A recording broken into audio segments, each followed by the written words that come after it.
Hello and welcome to All About Community. My name is Robert L. Harris and I am your host. A lot has been happening here in the city of Oakland, and today we have as our guest Captain Toney Jones, and we're going to get right to what's happening. Captain Jones, welcome to All About Community. Pleasure to be here. Now give us a little bit about your background, where you grew up, you've been a part of Oakland Police Department for how long, etc. Right, so I've been at OPD for 26 years. I've been there since I was 18 years old as a cadet from Oakland. I'm an Oakland boy, been here my whole life. Right now I'm the captain. I'm in charge of our ceasefire initiative.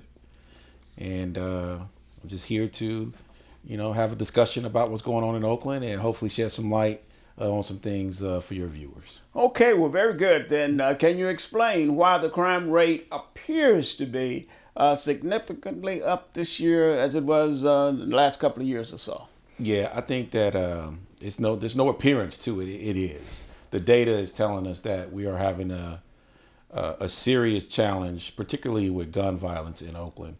And we're seeing that across the country, actually. But the one thing that made Oakland special over the last 7 years is that when there was turmoil and different things going on around the country, whether it's political or Ferguson, while crime was going up in other places, in Oakland, we managed to keep crime going in the downward direction. And that just hasn't been the case in the last 2 years. Why?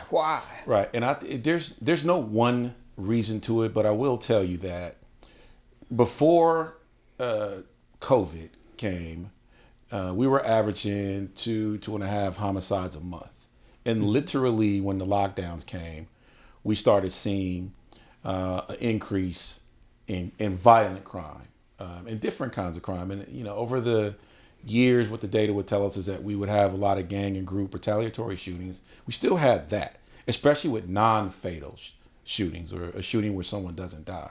But we started seeing more incidents involving neighbors, friends, homeless encampments, things where people get into disputes and they use a gun for conflict resolution instead of just being able to kind of work things through.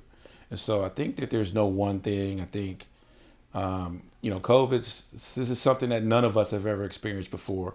And it made even the most level-headed people really, really frustrated, just day to day. Now, during COVID, I think the courts released a lot of people. Did that have any impact, especially nonviolent crimes? Right. So there was a couple of things that happened. The early release of people who had been in custody for a while. I think that really wasn't the biggest thing that we were seeing that was causing some of the issues and challenges around managing the crime.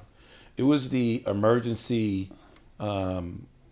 bail initiatives that got put in place where they wanted to keep the population in the county jail low because they didn't want to risk infection to jail staff and inmates, which is totally understandable and is well intended. Now, did we see a lot of increases in crime as a result of these people not being incarcerated? So we are still evaluating that data, but what I will tell you is this: it's very difficult to keep crime under control, violent crime under control, when people who have a history of violence, who are on supervised release, and they get caught with firearms and they just get right out. It just creates a difficult environment for everyone. Where are they getting these firearms from? Well, a lot of, we do a number of investigations on where the guns come from. Many of them come from out of state. They make their way into California through Nevada, from Colorado, and other parts of the country through straw purchases, through break-ins. So they come from a lot of different places, but they seem to make their way to Oakland a lot compared to the surrounding cities that we have. Yeah, but why Oakland and why not Emeryville? Why not Berkeley? Why not Hayward, etc.? Right. Why Oakland? I think that the truth is that our city is challenged when it comes to violent crime, and it has been, at least since I've been here. And we've made a lot. You've been there 25 years. My entire life. And so I think that, we in Oakland, we've always been challenged with that, with gangs, with groups or entities that are involved in crime, be it organized, be it just whatever. We've always had those challenges in Oakland, and I think that while we had begun to get things slowly under control, or things are at least getting better, and I think that with when the pandemic hit, and not just on the enforcement front, but our service partners and the work that they're able to do in the community with steering people away. When you say service partners, what do you mean? I mean, the Department of Violence Prevention, other community-based organizations that the police or that we work with to help us provide services to people. They were challenged too because we couldn't meet face-to-face with people.